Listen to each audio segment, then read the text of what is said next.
사랑이 많으신 하나님 아버지, 왕 되신 주 하나님을 송축하기를 소망하며 하나님 앞에 찬양드린 우리 찬양대의 찬양을 받아 주옵소서. 이 찬양의 가사가 우리 찬양대원뿐만 아니라 우리 모든 성도들의 삶의 고백이 되게 하여 주옵소서. 이 시간 말씀 듣습니다. 말씀 가운데 함께하여 주시고 하나님이 예비하신 풍성한 은혜 주시기를 소원하며 사랑 많으신 예수님 이름으로 기도하옵나이다. 아멘. 우리 다시 한번 옆에 있는 거 인사하겠습니다. 말씀의 은혜 많이 받으세요. 말씀의 은혜 많이 받으세요.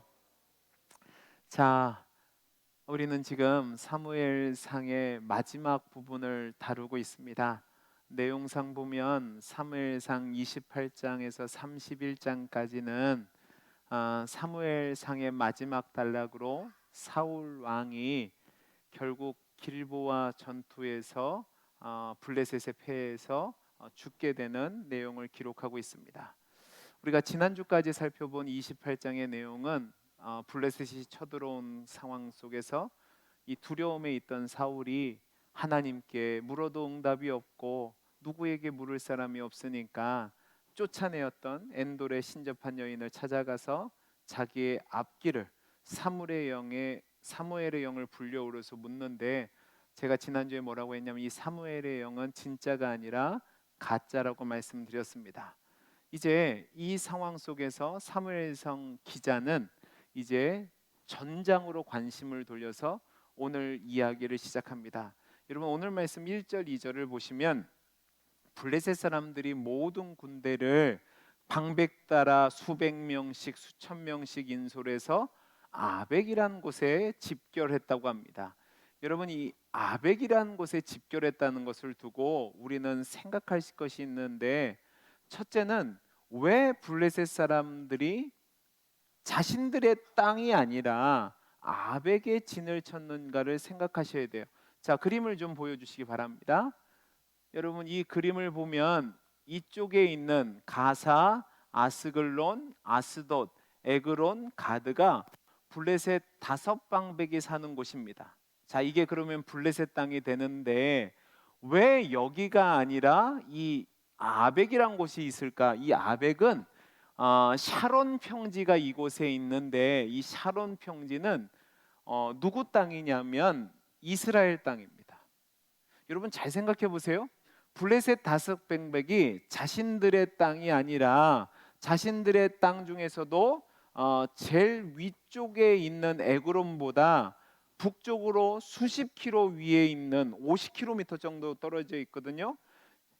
이스라엘 땅인 샤론 평지에 있는 아벡의 진을 쳤을까? 어떻게 이게 가능했을까를 생각해야 되는데, 여러분 생각해 보시기 바랍니다. 만약에 이스라엘의 국력이 강했다면 블레셋 군대가 여기까지 올라올 수 있었을까요? 없었을까요? 저도 설교 안 할 거예요. 제 질문이 어렵지 않잖아요. 자, 보세요. 블레셋 사람들이 자신의 땅이 아니라 이스라엘 땅에 올라와서 진을 쳤어요. 그러면 이스라엘의 힘이 강하면 이게 될 수 있는 일이에요? 될 수 없는 일이에요? 될 수 없는 일이죠. 이 아벡의 진을 쳤다는 말을 통해서도 지금 이스라엘의 국력이 연약하다, 사울의 통치가 온전히 이루어지지 않았다, 그래서 적들이 쳐들어오는데 그저 어쩔 수 없이 바라만 봤다라는 겁니다. 그래서 28장 앞부분을 보면 기껏해야 사울이 군대를 모아서 어디에다 진을 치냐, 아벡이 멀리 보이는 이스라엘에 있던 어떤 샘 곁에 진을 치고 대치할 정도밖에 안 되는 겁니다.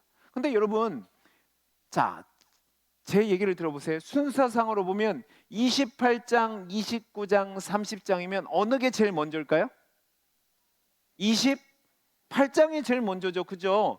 근데 여러분, 28장 4절을 보시기 바랍니다. 28장 4절을 우리 같이 한번 읽어보죠. 시작. 블레셋 사람들이 모여 수넴에 이르러 진침해 사울이 온 이스라엘을 모아 길보아에 진을 쳤더니. 자, 두 번째 사진 보여주시기 바랍니다. 자, 여기에는 안 나와 있고 아벡은 이쯤 됩니다. 자, 이쪽에서 올라와서 처음에 어디에 진을 쳤냐면 이스라엘에 진을 쳤다고 그랬어요. 근데 이스라엘에서 더 어디까지 올라갔냐면 수넴이라는 곳에 갔습니다. 자, 수넴이라는 곳에 진을 쳤고, 이제 전투가 벌어지는 곳은 길보아 산이에요. 자, 29장에서는 이쪽 아벡의 진을 쳤다고 하는데 분명히 내용상 앞에 있는 28장은 수넴까지 올라왔답니다. 자, 그러면 여러분 이게 앞뒤가 안 맞는 거라고 생각할 수 있는데 제가 지난주에 말씀드렸죠. 이건 앞뒤가 안 맞는 게 아니라 사무엘서 기자가 의도적으로 내용을 약간 바꾼 겁니다. 그래서 시간적 순서에 따라 여러분이 정리하는 것이 필요한데 먼저 어디가 먼저냐면 29장이 먼저입니다. 29장에 블레셋 군대가 이스라엘을 치기 위해서 샤론 평지에 있는 아벡이라는 곳에 집결을 했어요. 근데 이곳에 아기스가 다윗을 데리고 왔는데 다른 방백 사람들이 다윗이 전쟁에 참여하는 것을 반대하고 그를 시글락으로 돌려보냅니다. 그리고 나서 30장으로 가야 돼요. 30장의 내용이 뭐냐면 시글락으로 돌아간 다윗이 자신의 진영이 아말렉에게 공격을 당해서 어려운 일을 당할 때 하나님의 도우심으로 말미암아 아말렉을 추격해서 그들을 진멸하고 사람들을 되찾아옵니다. 그리고 나서 이어지는 것이 28장 내용처럼 이스라엘 군대가 아벡에서 블레셋 군대가 아벡에서 이스라엘로 진군한 다음에 더 높이 가서 수넴까지 진을 친 겁니다. 이 상황 속에서 사울이 불안하니까 엔돌에 신접한 여인을 찾아가게 되고 이것이 31장에 나오는 길보아 전투의 전날 사건입니다. 자, 그러면 이제 이 아벡에 진쳤다는 것을 가지고 우리가 오늘 먼저 살펴볼 내용이 있는데 그게 뭐냐면 여러분 2절 말씀을 보시면 블레셋의 5방백의 수령들이 수백 명, 수천 명 군대를 이끌고 이스라엘을 치기 위해서 아벡에 모였는데 이때 가드의 왕이었던 아기스는 다윗과 그의 수하의 군사들을 데리고 왔습니다. 근데 이것을 보고 발칵 뒤집힌 내용이 3절에서 5절까지입니다. 이 블레셋 나머지 방백 사람들이 보고 깜짝 놀란 거예요. 아기스가 제정신이 아니구나. 왜냐하면 다윗이 어떤 사람인 줄 알고 이스라엘과 전쟁을 벌이려 하는데 그를 참여시키느냐, 이건 있을 수 없다라고 문제를 제기하는 거죠. 블레셋 방백의 입장에서 볼 때 다윗은 지금 사울을 피해서 어쩔 수 없이 아기스 밑에 있기는 하지만 과거에 지금 이스라엘 왕인 사울보다 훨씬 더 용맹스러웠던 용장이고 블레셋이 자랑했던 골리앗을 물리쳤던, 그리고 블레셋과의 전투에서 승승장구했던 장수였습니다. 그런 사람을 전장에 데리고 갔다가 혹시라도 그 전장에서 블레셋과 싸우기로 마음을 바꿔 먹으면 자신들이 치명타를 입을 수 있다는 거죠. 그래서 절대로 사울의 신하였던 다윗과는 전쟁에 참여할 수 없다는 겁니다. 이때 블레셋 방백들은 사울의 죽음의 위협을 피해 도망온 다윗을 이전에 다윗에게 이스라엘 백성들이 불렀던 노래를 통해서 그의 용맹을 극찬합니다. 그게 뭐냐면 사울이 죽인 자는 천천히고 다윗이 죽인 자는 만만이라는 거죠. 자, 그러면 이 내용 속에서 이제 여러분 한번 생각을 하셔야 될 것이 있습니다. 그게 뭐냐면 여러분이 만약에 여러분이 다윗인데 여러분이 그 상황 속에서 있다면 여러분 마음이 어땠을 것 같으십니까? 역시 나란 존재는 블레셋 사람들까지도 인정하다고 생각하고 자부심을 가졌을까요? 생각을 해보세요. 그랬을 것 같아요? 아니죠. 여러분, 다윗은 자기가 누군지 알았어요. 자기는 하나님이 택하셔서 이스라엘을 왕으로 세우시기 위해 기름 부음 받은 자입니다. 그런 자신이 지금 살고자 하는 욕망 때문에 이스라엘의 가장 치명적인 적이었던 블레셋 방백 중 한 사람인 아기스 밑에 와서 목숨을 구걸하고 있는 상황 가운데 그의 머리 지키는 자, 그러니까 친위 대장이 됐고 자신의 수하들은 아기스의 친위 부대원이 됐습니다. 자, 이스라엘의 왕으로 기름 부음 받은 자가 지금 이스라엘과 싸우기 위해 모인 대적들 가운데 그 우두머리를 호위하고 있으니 이스라엘 백성의 입장에서 보면 반역도 이런 반역이 없죠. 그런데 지금 이 상황 속에서 다윗이 도망갈 수 있는 방법이 있습니까? 없습니까?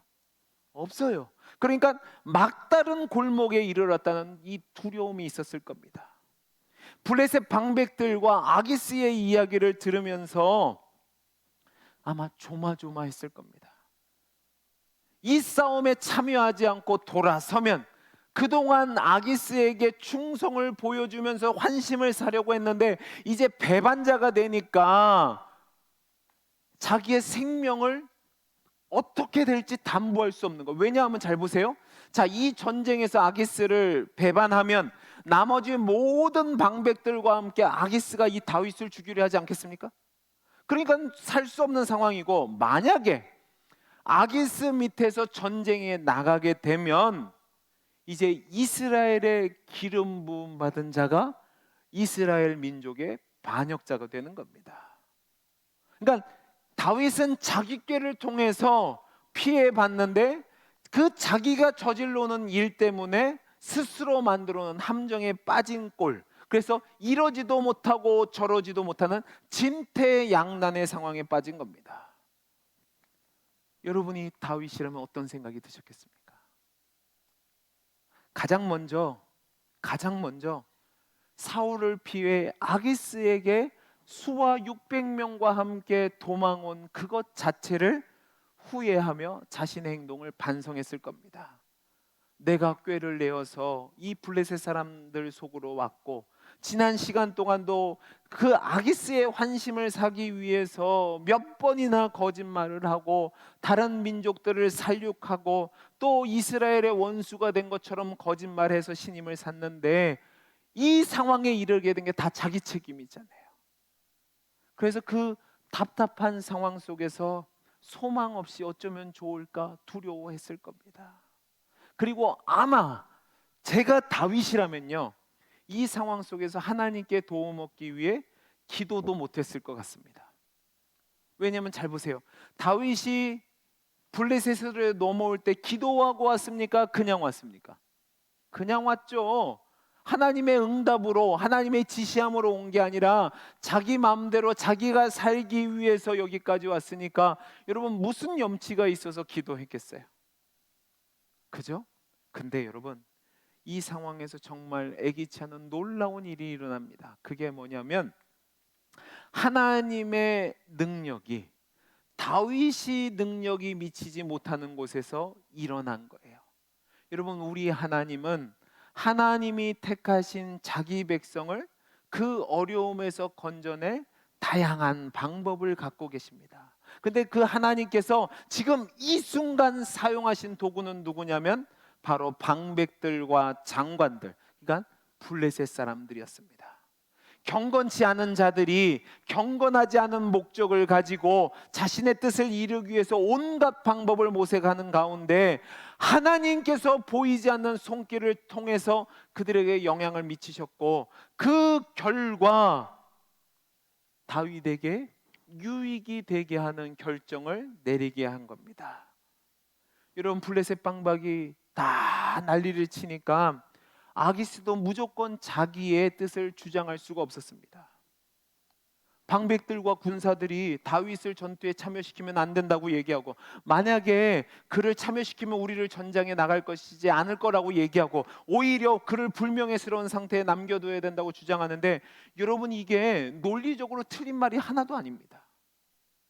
그러니까 그 이야기를 듣는 다윗의 마음은 비참하고 참담한 생각이 들었겠지만 오히려 그들의 적대감이 다윗을 돕는 하나님의 손길이 된 겁니다. 그러니까 오늘 말씀 6절에서 7절을 보면 아기스도 버틸 재간이 없습니다. 그러니까 어떻게 한 줄 아세요? 방백들의 말이 논리적으로 틀리지 않으니까 다윗을 부릅니다. 야 다윗아, 아기스 왕이 뭐라고 얘기냐면 야, 난 너를 정말로 신임한다. 근데 다른 방백들이 반대하니까 어쩔 수가 없다. 그러니까 너 이 전쟁에 참여하지 말고 이 전열에서 빠져서 내일 새벽에 다시 우리 진영으로 돌아가라고 얘기합니다. 여러분, 다윗이 어땠을 것 같으세요? 이러지도 못하고 저러지도 못하는 진퇴양양의 상황 속에서 아기스의 이 말은 자신에게 있어서는 구원의 빗줄기입니다. 얼마나 쾌재를 불렀겠어요. 근데 이 다윗이 얼마나 교활하냐면, 제가 봤을 때 우리나라에서 최고 권위 있는 영화제상이 대종상인가요? 대종상 나무주연상감으로 연기를 합니다. 여러분 8절 말씀 보시기 바랍니다. 우리 8절 같이 한번 읽어볼까요? 시작. 다윗이 아기스에게 이르되 내가 무엇을 하였나이까? 내가 당신 앞에 오늘까지 있는 동안에 당신이 종에게서 무엇을 보셨기에 내가 가서 내 주 왕의 원수와 싸우지 못하게 하시나이까 하니. 자 보세요. 이게 뭔지 아세요? 왕이요, 내가 평소에 당신한테 한 가지라도 잘못한 것이 있습니까? 도대체 나를 여기까지 데려와 놓고 왕의 원수면 나의 원수인데 그 원수와 한바탕 싸워서 내 솜씨와 내 기회를 발휘할 기회도 주지 않고 이렇게 불명예스럽게 나를 돌아가게 하십니까? 라고 큰 소리칩니다. 여러분, 이건 누가 봐도 뻔한 거짓말입니다. 근데요, 그는 포커페이스를 유지하면서 속으로는 쾌재를 부르지만 겉으로는요, 왜 나한테 전쟁에 참여하지 못하게 하냐고 큰 소리 치고 있습니다. 여러분, 이 모습을 보고 어떤 생각이 드십니까? 저는 이런 다윗의 모습이 옳지 않다라고 생각합니다. 분명히 이 말도 안 되는 상황, 이 답답한 상황은 다윗의 불신앙과 잘못 때문에 이루어진 겁니다. 자기 목숨이 왔다 갔다 하는 그 상황, 하나님 앞에 경건하지도 않았고 하나님 앞에 은혜를 구하지도 않았고 자기의 실수 때문에 블레셋으로 도피한 가운데 거짓말과 임기응변으로 모면하다가 이런 막다른 골목에 왔어요. 그런 상황에서 하나님의 보이지 않는 손길 가운데 구원함을 받았다면 이렇게 허세를 부리고 큰 소리 치는 것이 아니라 하나님께 자복하고 하나님의 구원에 감사하는 게 맞습니다. 허세를 떨고 자기 자존심을 지키는 게 중요한 게 아니란 말입니다. 이런 위기에서 건져주신 하나님께 감사하고 이제는 내 생각이 아니라 하나님의 인도하심을 따라가겠습니다라고 하는 것이 정당한 고백인데, 그는 여기서 오히려 내가 무슨 잘못을 했습니까? 당신이 있는 동안에 나를 어떻게 보셨기에 나로 하여금 왕의 원수와 싸우지 못하게 합니까? 라는 말을 합니다. 여러분, 이 말을 잘 보셔야 되는 게, 여기서 그러면 내 주의 왕은 누구고 내 주 왕의 원수는 누굽니까? 여기서 내 주 왕은 블레셋 왕 아기스고 내 주 왕의 원수면 이스라엘 민족이 되는 거예요. 자, 그러면 지금 다윗은 하나님의 종이 아니라 블레셋 왕 아기스의 종이 되는 것이고 자신의 동족이며 자신의 다스릴 이스라엘 백성을 원수라고 말하고 있는 말도 안 되는 거짓말을 하는 겁니다. 이 모두가 다 진실하지 못한 태도입니다. 차라리 유구무원으로 있는 것이, 아무런 말을 하지 않고 네 하고 돌아가는 것이 훨씬 나았을 겁니다. 저는 이것을 보면서 인간의 한계를 봤습니다. 제가 계속해서 말씀드리지만 사무엘서는 다윗을 이야기하는 것이 아닙니다. 다윗이 뛰어나서 이런 복을 받았다를 이야기하는 게 아닙니다. 다윗도 우리와 같이 연약하고 부족한 인간이란 것을 보여주고 있는 겁니다. 그가 위대하고 탁월해서 다윗 왕이 된 것이 아니라 하나님이 택하셨기 때문에 그렇게 된다는 것을 오늘 본문이 다시 한번 보여주는 거죠. 여러분, 오늘 말씀 9절에서 11절 말씀을 보면 아기스가 이제 이런 실망한 다윗을 달래는 말을 합니다. 다윗이 뭐라고, 나는 의롭습니다, 나는 잘못한 것이 없습니다, 왜 나를 이렇게 불명예스럽게 만듭니까? 하니까 이제 9절부터 11절까지 아기스가 뭐라고 얘기하냐면, 야, 난 너 안다. 나도 너를 이 전쟁에 꼭 참여시키고 싶은데 나는 너의 선함을 정말로 믿는데 야, 나머지 방백 사람들이 반대하니까 나도 어쩔 수 없다. 그러니까 너 내일 새벽에 이 진을 떠나라고 얘기합니다. 저는 이것을 보면서 아기스란 사람이 다윗에게 홀려도 단단히 홀렸다라는 생각이 듭니다. 그죠? 어떻게 이렇게 속을 수 있는지 모르겠어요. 근데 여러분, 이 내용이 여러분 그냥 넘어가실 수 있지만 사무엘서 기자가 아주 의도적으로 기록한 겁니다. 사무엘서 기자는 이 장면에서 블레셋 왕 아기스와 이스라엘 왕 사울의 비슷한 면을 부각시키고 있어요. 네 가지 면에서 비슷한 면을 부각시키는데, 첫째는 뭐냐면 두 사람 모두가 다 다윗을 자신의 호위병으로 사용하려고 했습니다. 능력 있던 장수 다윗을 자신 밑에 부리고 싶었던 거죠. 두 번째는 뭐냐면 이 두 사람 다 다윗의 전투 능력을 매우 높게 평가했지만 결국 다윗을 떠나보내야만 했습니다. 아기스도 그랬고 사울도 그랬습니다. 세 번째는 뭐냐면 두 사람 다 다윗을 유다 남쪽에 머물게 했던 것이고요. 마지막 네 번째는 두 사람 다 다윗을 잘못 판단했습니다. 아기스는 다윗을 아주 충성된 종이라고 생각했지만 실제로는 가장 위험한 원수예요. 근데 잘못 판단했고, 사울은 반대로 그를 가장 위험한 적으로 간주했지만 실제로는 그에게 있어서 가장 충성스러웠던 부하였던 거죠. 자, 그러면 왜 사무엘서 기자는 다윗을 향한 아기스와 사울을 이렇게 비슷하게 묘사하는 걸까? 그것은요, 이스라엘 백성이 사무엘에게 찾아와 요구했던 내용이 있습니다. 그게 뭐냐면 열방의 왕과 같은 왕을 우리에게 달라고 했던 거예요. 그러니까 지금 사무엘이 그 백성들의 말을 듣고 사울을 왕으로 세웠는데, 그러니까 이 사울이라는 사람이 하나님이 원하는 왕이 아니라 백성이 원하는 열방의 왕이라는 것을 보여주는 것이고, 결국 이 열방의 왕이라는 것은 부족하고 모자라고 하나님의 사람과 함께하지 못하는 불쌍한 왕이라는 것을 여기서 보여주는 겁니다. 그러니까 굉장한 의도를 가지고 이 내용을 쓴 거예요. 자, 이렇게 아기스의 인정과 명령을 받고 다윗은 이제 못 이기는 채 하고 명한 대로 새벽에 시글락으로 돌아갑니다. 자칫 잘못하면 동족이었던, 자신이 다스려야 했던 이스라엘 백성과 싸워야 했어야 됐는데 하나님의 섭리로 이 절박한 위기를 모면하고 벗어난 거죠. 이게 오늘 말씀인데, 오늘 이 말씀을 통해서 오늘 두 가지를 생각해 보려고 합니다. 첫째는 뭐냐면, 여러분 오늘 말씀 3절, 6절, 9절을 다시 한번 읽어보겠습니다. 같이 읽겠습니다. 시작.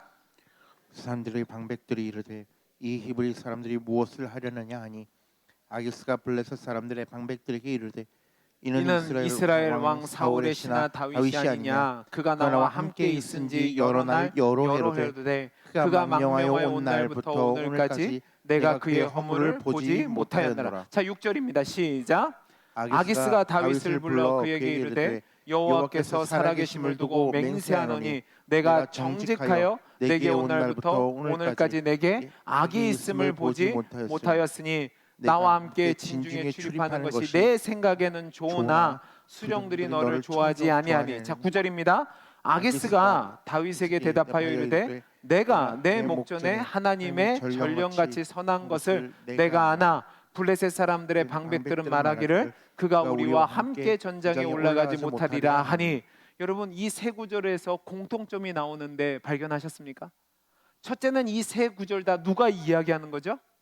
아기스가 이야기하는 겁니다. 아기스가 다윗에 대해서 얘기하는데 세 구절 모두 다윗의 선함과 다윗의 정직함과 다윗의 결백함을 인정하는 겁니다. 여러분, 지금 이 모든 상황은 다윗이 하나님을 신뢰하지 못하는 상황에서 자신의 뜻대로 생각하고 행동하다가 이루어진 상황이에요. 그런데 이 다윗의 실수에 대해서 하나님은 그 다윗의 잘못에 대한 대가로 그가 사방이 막힌 것과 같은 어려움에 처하게 되는 징계를 내리셨지만, 여러분 이 난국에서 건짐을 받을 수 있도록 하시는데 어떻게 하냐? 아기스의 인정을 통해서 건짐을 받게 하십니다. 여러분, 우리가 살다 보면 종종 악한 자들의 존경과 애정이 우리의 덫이 되는 것을 봅니다. 그런데 다윗은 아기스 앞에서 신중하고 온유하고 정직하고 허물이 없는 삶을 살아냄으로 인해서 아기스의 평가를 3번이나 받았단 말입니다. 그래서 그 평가 때문에 이 위기에서 벗어나게 되는 것을 봅니다. 여러분, 그러면 이제 저와 여러분의 삶을 오늘 말씀을 통해서 비춰봐야 됩니다. 여러분은 이 세상에서 하나님의 백성으로 살아갑니다. 아멘이십니까? 자, 그러면 여러분은 다른 사람들에게 확실한 인정을 받고 살고 계십니까?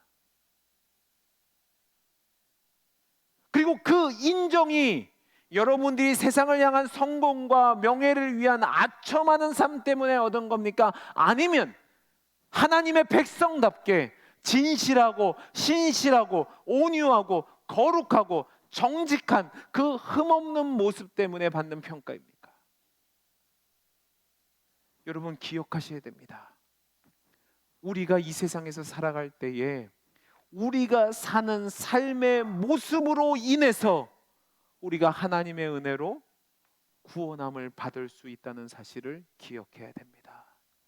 여러분, 하나님의 사람은 믿지 않는 사람들에게서도 인정을 받아야 됩니다. 물론 예수 믿는 순간 우리는 세상의 조롱과 멸시와 미움을 받는 존재가 됩니다. 그러나 그러한 상황 속에서도 성도의 삶은 세상 사람들과 다른 구별된 삶을 살아감으로 말미암아 그럼에도 불구하고 인정과 존중을 받는 삶을 살아야 된다는 말입니다. 원수들에게도 흠잡을 것이 없는 모습을 살아내야 되는 거죠.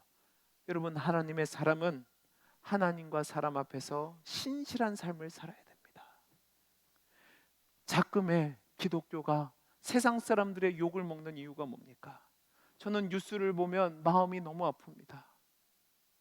예수를 믿는다는 사람들이 꼭 문제에 안 낀 적이 없습니다. 그러니까 구함을 못 받는 거예요.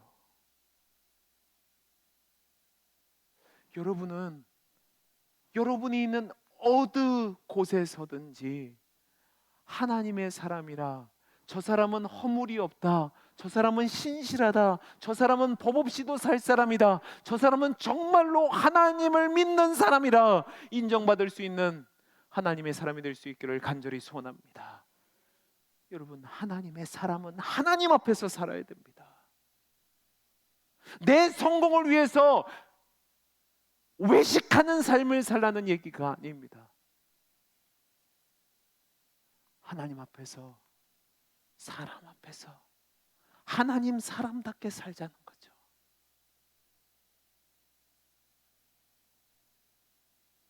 우리의 삶이 우리의 구원의 손길이 될 수 있다는 사실을 기억하시기 바랍니다. 두 번째로 생각할 것이 있는데 그것은 무엇이냐면 다윗이 어떻게 이 절체절명의 위기에서 건짐을 받았느냐 하는 겁니다. 오늘 말씀을 보면 다윗은 정말로 행운아가 맞습니다. 그런데요, 이 모든 상황이 결국 다윗이 잘나서 그런 게 아니라는 사실입니다. 다윗은 기름 부음 받은 자였기 때문에 어떤 상황에서도 이스라엘 향해서 창을 들어서는 안 됩니다. 근데 오늘 본문을 마칠 때를 보면 그는 전혀 다치지 않습니다. 그리고 모든 사람들을 만족시킵니다. 그리고 원수의 인정과 축복을 받으며 그 위기를 모면합니다. 상상을 초월하는 보호와 은혜를 입은 거죠. 여러분, 그게 왜 이렇게 됐냐 하면 다윗이 잘해서가 아니라, 그가 하나님 앞에 이쁜 짓을 해서가 아니라 하나님이 그를 택하시고 그와 함께 하시고 하나님이 원하시고자 하는 뜻이 있으셨기 때문에 그를 건져냈다는 사실을 기억하시기 바랍니다. 여러분, 하나님은요, 하나님의 뜻을 이루시기 위해서, 하나님의 영광을 나타내시기 위해서 다윗이 실수해서 자초한 위기에서 이렇게 놀라운 은혜와 섭리로 구원해 내신 겁니다. 그는 오히려 30장을 가면 사울은 평생 동안에 아말렉을 진멸하지 못하고 원수 대적의 손에 죽어가는데 다윗은 아말렉을 진멸합니다.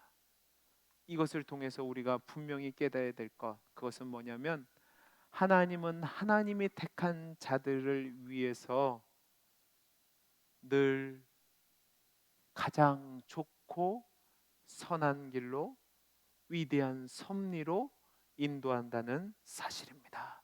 저와 여러분이 위기에 봉착하게 되는 그 순간, 그 위기에서 벗어날 수 있는 유일한 방법은 우리의 최선과 노력이 아니라 하나님의 은혜란 사실을 기억하시기 바랍니다. 저와 여러분은 하나님께 붙잡힌 인생입니다. 하나님이 택하시고 구원하시고 함께 하시며 하나님의 뜻을 이루기 위해서 사용하시는 인생이란 말입니다. 아멘이십니까? 그렇죠? 그러면 이 사실 자체가 우리가 직면한 위기에서 벗어날 수 있는 보증 수표가 되는 겁니다. 하나님은 우리에게 원하시는 뜻이 있습니다. 그 뜻을 이루시기 전까지 절대로 우리를 낙심 가운데, 절망 가운데, 실패 가운데 그냥 두지 않으십니다. 하나님의 영광을 위해서 여러분을 사용하시려는 계획과 뜻이 있기 때문에 여러분을 가만 놔두지 않으시고 그 치명적인 위기 속에서도 이해할 수 없는 하나님의 손길로 도우시고 일어나게 하시는 거죠. 저와 여러분이 살다 보면 신앙생활을 게을리 할 때도 있고 보류하고 곁길로 나갈 때도 있고 잠시 방학을 할 때도 있습니다. 근데요, 그것으로 인해서 여러분이 어려운 상황과 직면할 수도 있는데, 그래서 꼼짝달싹 못하는 그 위기의 상황에 빠질 수도 있는데, 여러분 그 상황에 계시다면 기억하시기 바랍니다. 뭘요? 하나님이 여러분을 택하셨고 여러분과 함께 하시고 여러분을 통해서 반드시 하나님의 일을 이루실 겁니다. 아멘. 여러분이 어떤 상황인지 모릅니다. 눈물 나는 상황, 사방이 막힌 것 같던 상황, 너무 오랫동안 변하지 않는 그 모습 때문에 실망해서 주저앉고 낙심한 상황, 아니면 여러분 혼자 살아보겠다고 다윗처럼 하나님 뜻이 아니라 내 뜻대로 살아보려고 하다가 어려움을 당한 상황, 그 모든 상황이 어떠하든지 간에 여러분이 기억하셔야 될 것은 하나님이 여러분을 택하시고 붙잡고 인도하신다는 사실입니다. 하나님께서 그 손길을 놓지 않으실 것이고 여러분을 붙잡으시고 가장 좋고 선한 길로 인도하실 겁니다. 그 사실을 믿으시고 그 어려운 상황에 낙심한 채 주저앉은 것이 아니라 소망 중에 인내하며 주님의 손길과 도우심을 바라보며 믿음으로 하루하루 견디시다 보면 하나님께서 여러분을 수렁에서 건져 올리시고 반석 위에 세우시며 하나님의 영광을 찬송하게 하실 겁니다. 그 은혜를 누리는 저와 여러분이 될 수 있기를 간절히 소원합니다. 기도하겠습니다. 사랑이 많으신 하나님 아버지, 감사합니다. 하나님, 다윗의 삶을 통해서 우리를 돌아보게 하시니 감사합니다. 하나님 백성답게 어느 곳에서 무엇을 하든지 간에 세상 사람들에게 정직한 사람, 구별된 사람, 하나님의 사람으로 인정받는 삶을 사는 우리 모두가 되게 하시고, 또 하나님이 나를 택하시고 붙잡으시기에 내 인생은 절대로 실패로 끝나지 않고 사망으로 끝나지 않고 결국은 하나님께서 좋고 선한 길로 인도하신다는 믿음으로 다시 한번 힘을 내며 성도답게 살아가는 우리 모두가 되게 해 주옵소서. 은혜 주시기를 소원하며 사랑 많으신 예수님 이름으로 기도하옵나이다. 아멘. 우리 다